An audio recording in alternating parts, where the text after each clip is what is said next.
नमस्कार स्वामी भक्तांनो. तारक मंत्र. तारक म्हणजे तारणारा, संकटातून बाहेर काढणारा. स्वामींचा तारक मंत्र. याचा अर्थ आपल्याला समजला तर दररोजच्या पूजेत तारक मंत्राचा समावेश कराल. स्वामी समर्थ मनाला म्हणतात, तू निशंक हो. तुझ्या मनात कोणत्याही शंका येऊ देऊ नको, कोणत्याही प्रकारचे भय येऊ देऊ नको.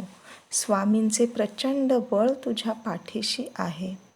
स्वामी हे तर्क करण्याच्या पलीकडचे, सर्व विकारांपासून म्हणजे राग, लोभ, मोह यांपासून मुक्त असलेले, भक्तांचे कल्याण करणारे आहेत.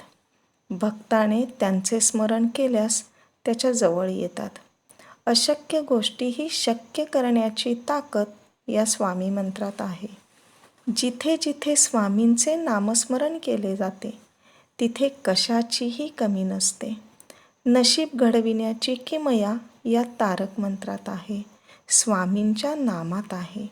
स्वामींच्या आज्ञेशिवाय कोणतीही गोष्ट होत नाही. स्वामी आज्ञा ही क्षीरसावंद्य आहे. स्वामी भक्ताला मृत्यूची भीती तर असता कामा नये. मृत्यूनंतर परलोकीही स्वामी त्याचे रक्षण करतात. उगाचच कोणत्याही गोष्टीची भीती स्वामी भक्ताने बाळगू नये. तुमच्या मनात जी स्वामी भक्ती जागी आहे त्यावरच तो निश्चिंत राहा. विश्वास असू दे.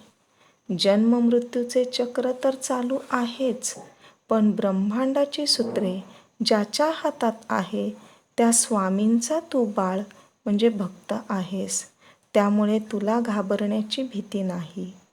तुझी स्वामींप्रती श्रद्धा असेल तरच तू त्यांचा खरा भक्त होशील. प्रत्येक संकटातून स्वामी आपल्याला सुखरूप बाहेर काढतात. तू थोडाही विचलित होऊ नकोस. स्वामींवर श्रद्धा ठेव. प्रत्येक वेळी तू स्वामींचं नामस्मरण कर.